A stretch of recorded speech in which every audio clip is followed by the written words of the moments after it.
Today's guest on the Special Chronicles Podcast is Chris and David from the movie Produce. Welcome to the show. Thanks for having us, Daniel. So let's have you guys begin with introducing yourself to our listeners. David, you want to go first, buddy? Yes. I am David DeSanctis. I'm from Louisville, Kentucky. I am 22 years old, and I love sports, music, cooking, and girls. Neat. I'm Chris Dowling. I am the writer and director of the movie Produce, and I live out here in LA. One thing David did not mention is he's the star of our movie Produce. So, of course, how did you come up with the story? I was actually writing a story about, there's another character, kind of the lead character, played by Chris Palaha, who is excellent, and it's basically about this character's faith journey. And as he goes on this faith journey, I wanted him to find someone that has this amazing childlike faith. And so it felt right to have this character be an individual with Down syndrome, that somebody that maybe the society or the world would look at and think that they don't get it. But in reality, they actually have a childlike faith in God and in family and love and all the things. And he starts to realize that maybe he's the one who's not getting it, and the character Produce has actually kind of got a better grasp on life than he does. And so this is where the story kind of began. And then once we started really kind of, getting deeper into the character of Produce, and then the Down syndrome community, and then of course once I met David and realized how dynamic he was, we just kept kind of growing and making the character of Produce what you see on the screen, and that's a large part to David. What David did with it. Yeah. So why did you decide to feature a character with Down syndrome in the movie? Yeah, kind of like what I was saying is I felt like maybe there's a misunderstanding about special needs and Down syndrome and in the society as a whole, and I wanted a character that could have this childlike faith and have this happiness that and that the rest of the world would think they just don't get it, and I think that happens a lot in the special needs community. And so a character with Down syndrome made perfect sense, because in fact our lead character Calvin, who is the one who kind of his life gets changed by Produce, he actually has to come realize this kid actually has a good grasp on life and is happy, and this at the beginning Calvin thinks that Produce is maybe too stupid and to realize he's missing out on the good things in life, and then he starts to realize, no, I'm the one who's missing out on the good things in life. This kid's got it figured out. Yeah. And so it made sense. Good. So what's your inspiration for writing and directing this film? Again, when I first started, a lot of it had to do with the faith element of it, and I'm really drawn to authentic faith stories that don't feel like they're hitting you with a message or are heavy-handed, but more authentic. And I really like stuff that feels like it's rooted and organic. And so my inspiration was trying to make a film where we feel like we're just pin dropping in these people's lives. Again, I had no previous experience, even though I had written the character, with an individual with Down syndrome. So once I began to, I met David, and David and I hung out, and I realized just how awesome and dynamic he is, and how that I probably had my own prejudices even going into this. It really became a true passion project, and I really think that now one of the main focuses is just to kind of shatter stereotypes that exist, that are negative stereotypes in the special needs community, because they're outdated, and it's not a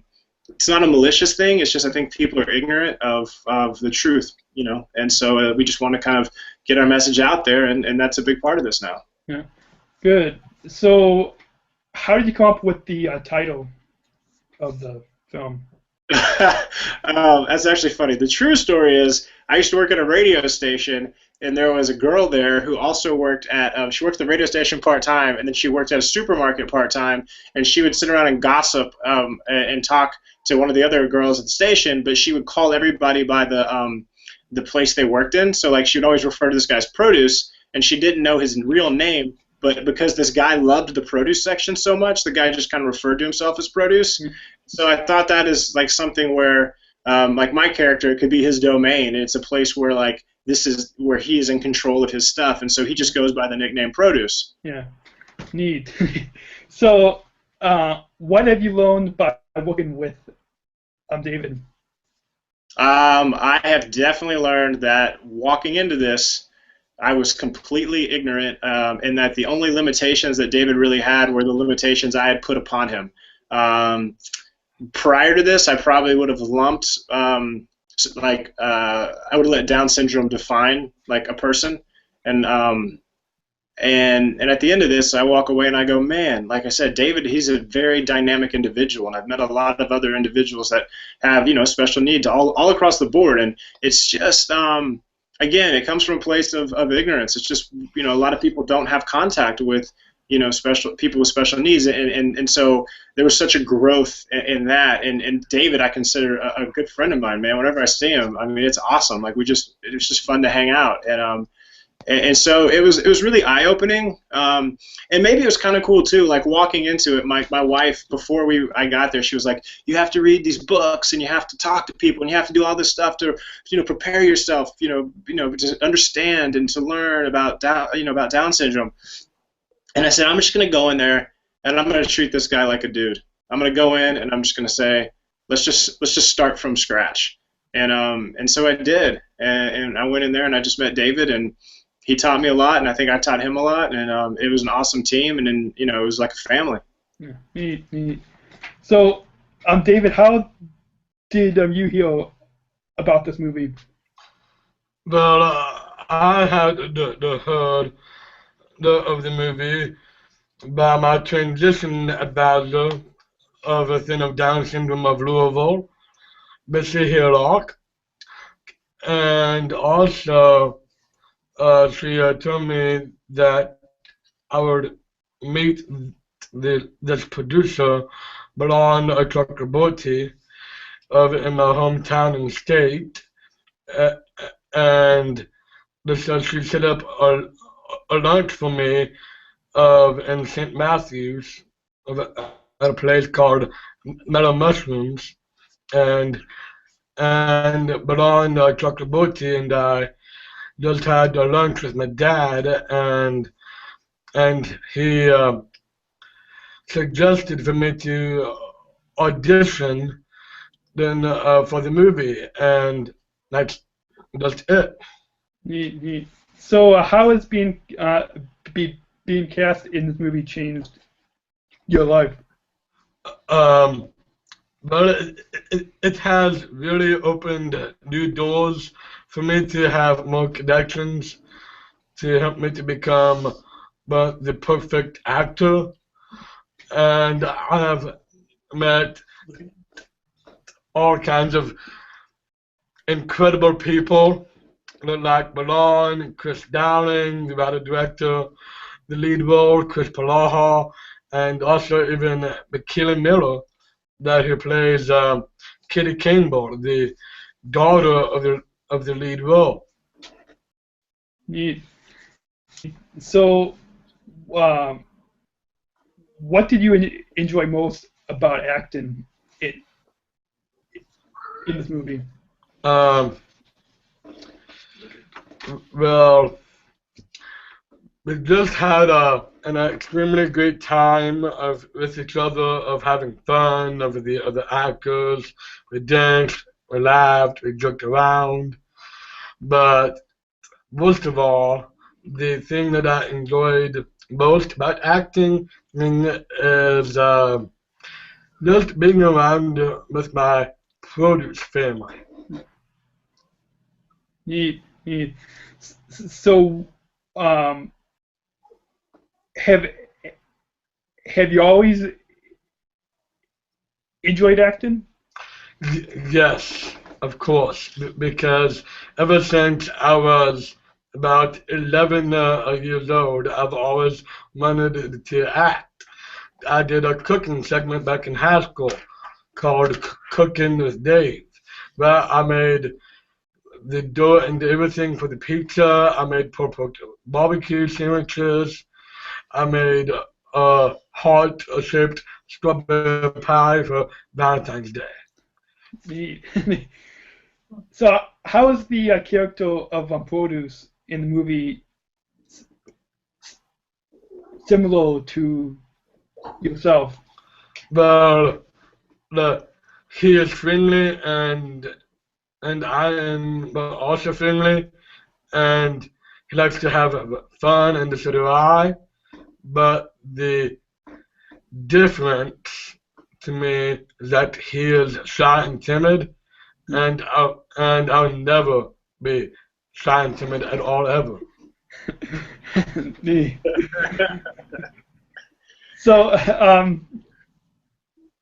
Chris, how did you decide to cast David in the movie?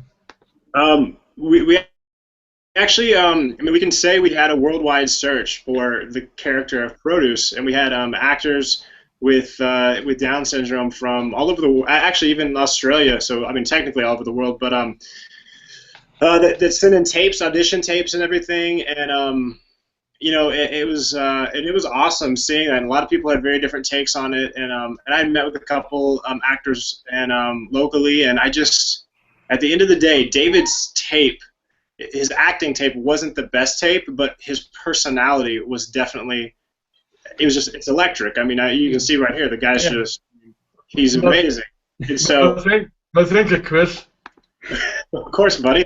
And so I knew we were shooting Kentucky, and it just made sense to me to run with David and just say, hey, this guy might not have, you know, quote unquote professional acting experience, but at the same time, he's got the best personality, and I'm going to take that, and we're going to work with it and see what we get. And you know, the first day we got there, I was really nervous. The first day we were on set shooting, because it was his first, and then he just started taking over, and it was amazing.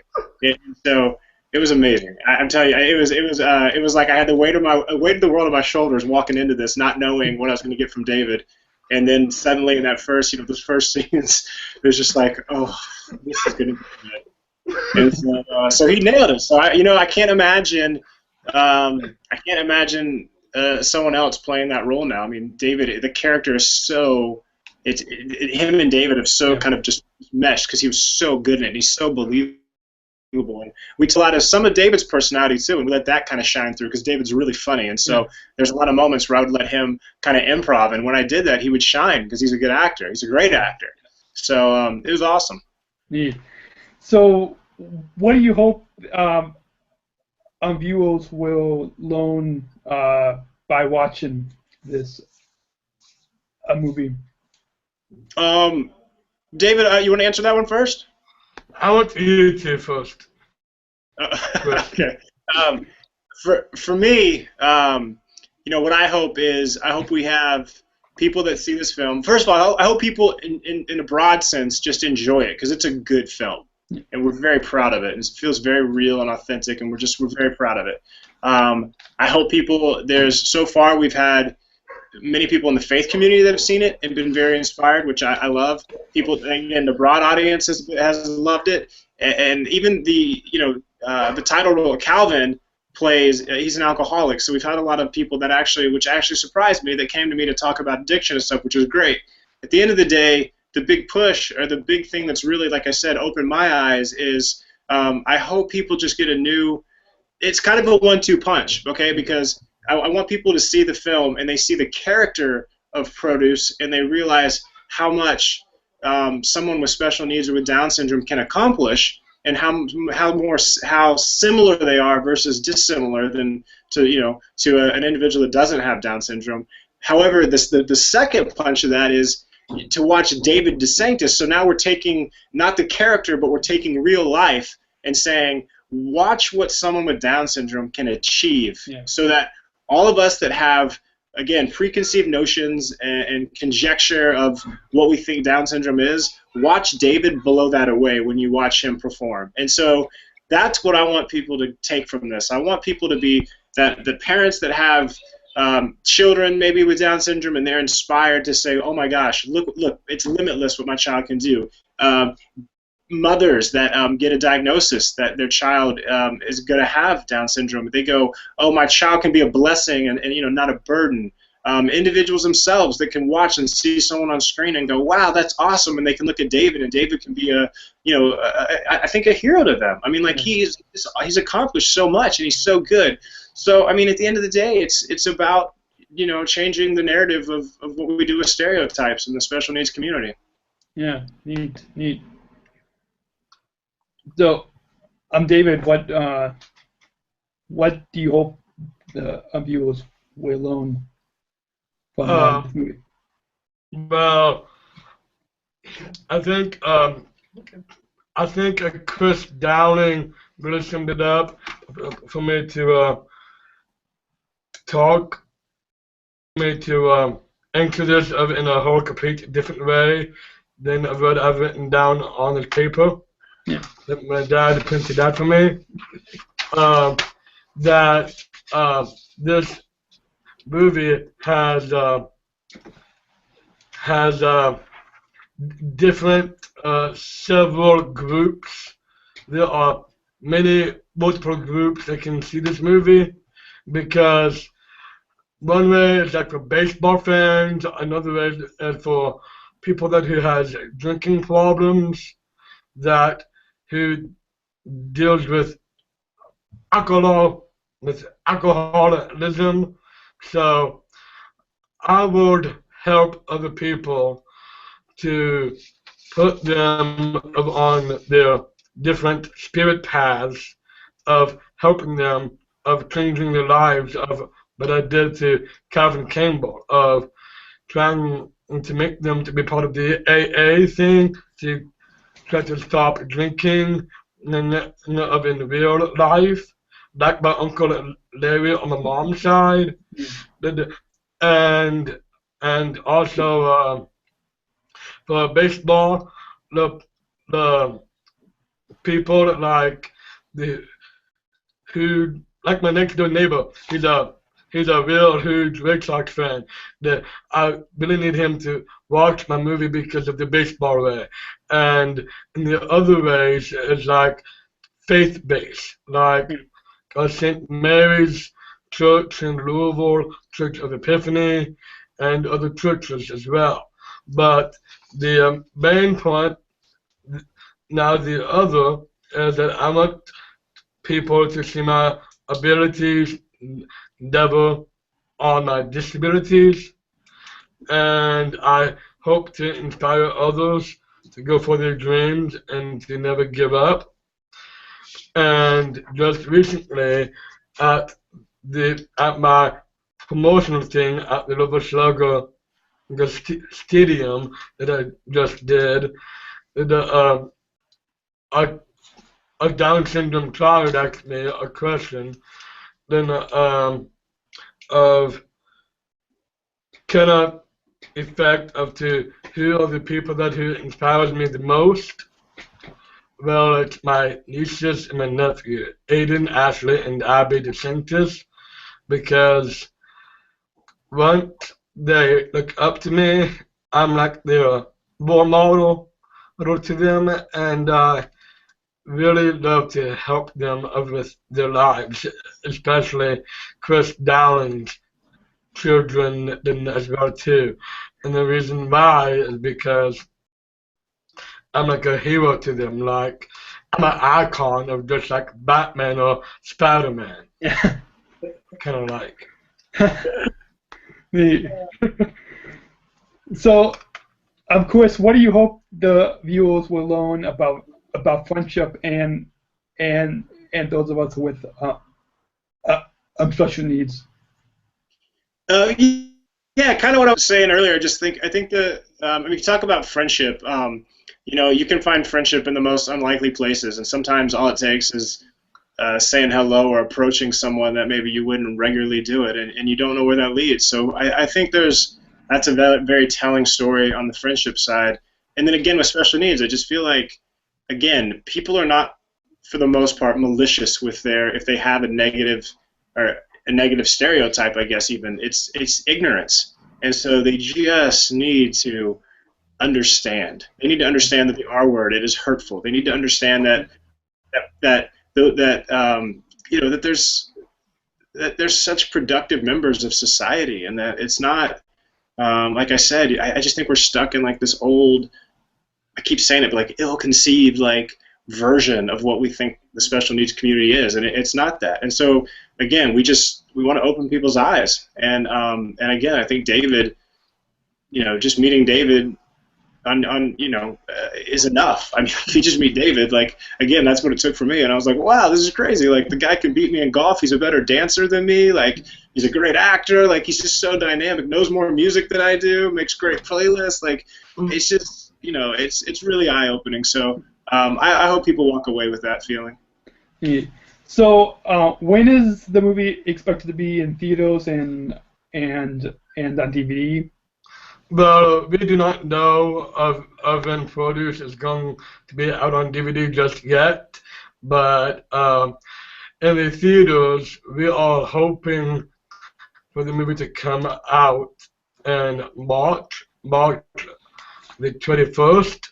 And the reason for that date is because it's the National Down Syndrome Awareness Day.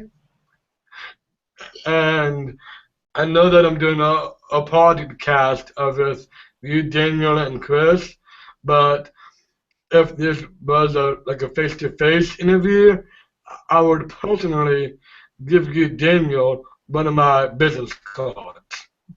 We just signed our distribution deal, and so we know it'll be in the theaters. March is a great plan. That's ideal for us. Where it actually ends up, not quite sure yet, but definitely it'll be out, in theaters early next year. Again, we just need all the support we can get. People can go to our Facebook page, which is facebook.com/produce the movie, or they can go to the website www.iamproduce.com and just like us on Facebook, share the trailer. If anyone trailer for the film, you can see it on Facebook. We need to get the awareness out there just to build the audience, to let people know that there is an audience for a movie like this, and the more support we get, the more passionate people we get that are behind it, just the better it's going to be to prove to Hollywood that people want more films that feature individuals with special needs. Neat.